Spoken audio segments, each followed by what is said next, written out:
ketemu lagi nih sama saya Gatot Widakdo dan pengamat motorsport Arief Kurniawan. Selamat buat Marc Marquez yang akhirnya menjadi juara dunia ya Kang dengan Ducati. Nah Kang, mungkin bisa kasih catatan sampai Marquez akhirnya menjadi juara dunia nih. Kemudian kira-kira ke depan seperti apa? Kira-kira petanya. Jadi kalau bicara Marquez memang ini one of the best comeback lah ya.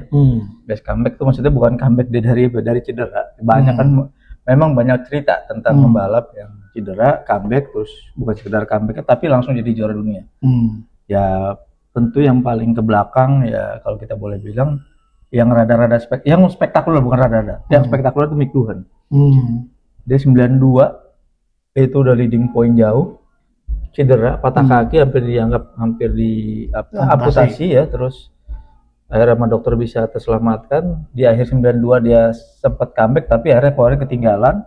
Dia pakai ngubah dari rem pakai kaki jadi rem tangan karena kakinya sudah nyaris diamputasi itu. Comeback dan dia walaupun tahun 92 gagal jadi juara dunia, tapi dari 94 sampai 98 di antaranya 2 balapan di Sentul dia. 2 musimnya 96-97. Gue nonton tuh waktu itu. Bisa, gue juga nonton. Gue komentator di Sentul. Oh iya. Jadi itu comeback story yang dan tua banget gitu ya. Dan Marquez juga bilang kan, ketika dia cedera parah tahun 2020 itu di antara penasehatnya atau di antara orang yang dia minta nasihat itu Mick Doohan. Karena Doohan pernah mengalami hal yang sama. Nah, jadi cuma bedanya kalau Doohan waktu itu cedera belum jadi juara dunia sekalipun, walaupun waktu itu lagi leading ya. Tapi ketika gagal di tahun 92 itu dia gagal karena yang jadi juara dunia waktu itu Wayne Rainey. Itu dia gagal. Itu Doohan belum pernah sekalipun jadi juara dunia. Tahun 93 Kevin Schwantz. Dia masih adaptasi itu dengan gaya baru. Tapi 94 sampai 98 dia nggak ketahan. Jadi juara dunia 5 kali beruntun ya. Sebenarnya kan secara psikologis pasti beda kan karena kenapa Doohan akhirnya setelah dari cedera itu kenapa dia bertekad comeback karena memang belum juara dunia. Belum juara dunia. Nah beda dengan Marquez kan. Beda dengan Marquez. Kalau Marquez kan udah juara dunia nih, terus cedera kan. Sebenarnya kalau 6 kali. Kalau selesai pun ya selesai. No problem. Tapi dia ya kan tekad yang luar biasa. Gini, jadi Marquez itu kan ada di interview dengan MotoGP kan dia bilang dia hampir menyatakan diri pensiun. Setelah cedera dia di Jerez tahun 2020 dengan segala 3 kali operasi yang hampir merusak penglihatannya dia ya. Ya itu beda lagi, itu kasus yang berbeda. Itu yang bikin dia parah tuh yang cedera tangan dia yang di Jerez itu karena dia udah berapa kali operasi nggak bikin dia bisa ngebalap dengan maksimal. Tapi akhirnya operasi terakhir yang keempat yang di Mayo Clinic tuh yang di Amerika, bikin dia pede, terus dia Marquez itu pedenya physically dia mampu. Terus dia milih motor nih. Kan Honda lagi kalah kompetitif, nggak kompetitif ya. Dia milih motor yang bagus. Dia pindah ke Gresini tahun 2024 dengan ya boleh dibilang tanpa bayaran, hanya dikasih bonus. Itu sebuah pengorbanan yang luar biasa. Pengorbanan yang luar biasa. Terus akhirnya tapi dia membuktikan tampil bagus, bisa kompetitif, dan ini seperti buah dari buah dari kesabaran dia. Dia sabar menghadapi itu kan tekanan psikis dan macam-macam tuh. Orang lagi cedera, dia pernah istilahnya tuh nggak ada ngalahin angkat sebel ya. Dari 2013 sampai 2019, 2020 itu kalau nggak cedera sih dia bisa jadi juara dunia tuh karena motornya kenceng. Dia cedera nyaris nggak sembuh, nyaris tanpa arah lagi istilahnya gitu kan.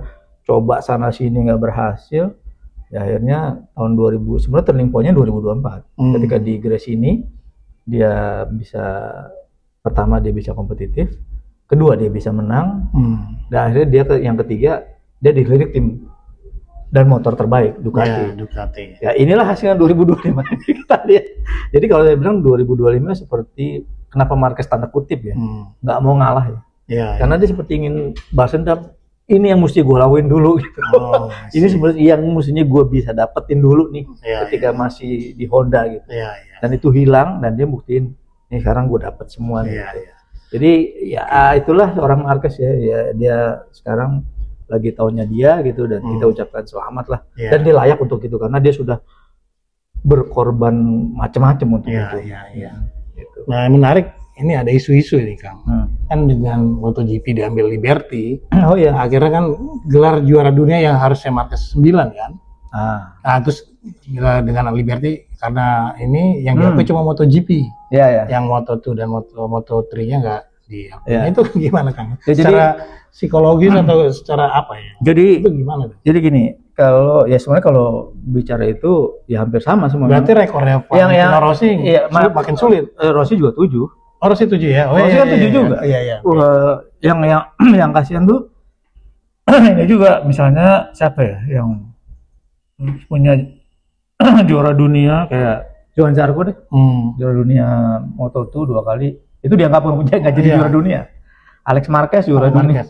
Itu nggak dianggap juga. Ini Sebastian ini itu nggak dianggap juga. Jadi nggak dianggap juara dunia. Iya. Nah ini kenapa MotoGP nggak terlalu ini karena dari awal MotoGP tahun 1949 itu selalu mengakui juara dunia per kelas. Nah bedanya F1. F1 tuh ya karena waktu itu belum ada supporting race ya, belum ada F2, belum ada apa. Yang diakui ya cuma F1. Ya kan? Dan F1 jadi ini kalau kita ini tarik ulur sejarah ya. Jadi sejarah MotoGP itu mereka dulu memang beberapa kelas. Sampai ada sidecar juga ya kan. Itu diakui juga sebagai juara dunia. Jadi ada juara dunia kelas misalnya nih 50 cc, 100 cc, 350 cc, 500 cc, bahkan apa ada kayak Agostini ya.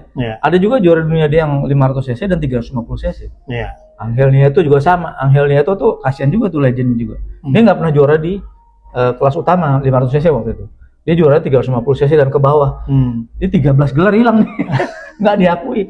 Ini yang ya mau dicari jalan tengahnya lah sama itu. Karena Liberty inginnya sama kayak F1. Kebetulan kan F1, F2 sama F3-nya nggak dianggap sebagai juara dunia tuh. Betul. Saya juara aja gitu. Juara nggak ada embel-embel dunia gitu kan. Ya setidaknya di Wikipedia masih tercatat kan. Masih tercatat, tapi ya statusnya itu kan masih debatable ya. Tapi kalaupun mau dianggap MotoGP aja ya berarti nanti Marquez Marquez sama Rossi selevel 7 kali juara dunia. Tinggal 1 nih 8 kali. Giacomo Agostini nih yang mau disamain atau dilewatin ya tergantung Marquez nanti masih bertahan berapa lama dan dapat motor yang kompetitif seberapa lama, karena kan kayaknya sih Ducati juga akan terus diteror sama Aprilia, sama Honda, sama KTM, sama motor-motor lain lah gitu. Nah kalau ngelihat kondisi Marquez sekarang Kang, menurut prediksi lu ya, masih berapa tahun lagi Marquez bisa bertahan dengan mempertahankan level balapan dia seperti sekarang? Jadi level balapan dia kan gini, umur dia baru 32 ya. Umur 30-an atau mendekati 40 masih bisa. Masih bisa, maksudnya masih bisa balapan. Kompetitif apa enggak tergantung juniornya kan. Karena kalau kita lihat pembalap-pembalap yang selevelan sekarang kayak Marquez buktiin dia bisa bersaing gitu. Kayak Pecco, Jorge Martin, katakan dengan motor Quartararo, Bezzecchi dengan motor yang selevel atau Pedro Acosta nanti. Itu Marquez masih bisa ngelawan karena dia punya something spesial yang dimiliki oleh rider lain. Dan something spesial itu kadang-kadang keluar di kualifikasi, kadang-kadang keluar di race ya, kadang-kadang keluar saat hujan, kadang-kadang keluar di sirkuit tertentu. Itu yang nggak ada di pembalap lain. Nah, something spesial ini atau mungkin fisik. Ya dengan ukuran dia sekarang secara fisik dia tergolong one of the best ya di itu ya. Dengan pasca cedera ya itu masih tergolong one of the best lah. Dan gila kalau menurut gua ya. Dan gila. Dengan kondisi kayak sekarang. Dan balapan 2 kali. Iya. Sprint dan apa namanya dan main race ya. Main race ya. Itu dia masih bisa kompetitif. Nah, memang kendala terbesar bukan terkendala sih. Challenge terbesar Marquez itu kalau Ducati tiba-tiba secara teknis ya disalip oleh Aprilia, Honda atau KTM, sehingga Ducati menjadi second best bike lah di MotoGP.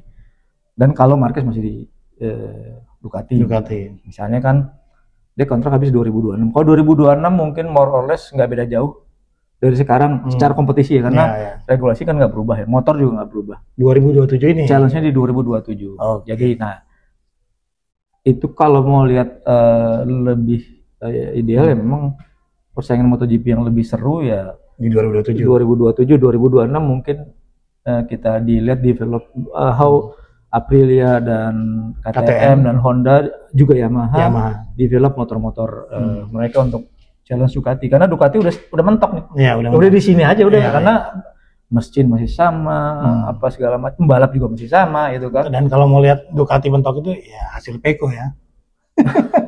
Nah, Pecco lah kan udah pernah kita bahas ya. Ya. Mungkin lebih kepada psikologis lah ya. Ya. Nah, motor no problem. Alex Marquez bisa gitu. Ya. Oke, menarik ya. Ya, sekali lagi selamat buat Marquez dan fans Marquez. Ya. Kita akan lanjut lagi di isu-isu berikutnya di Just Talk.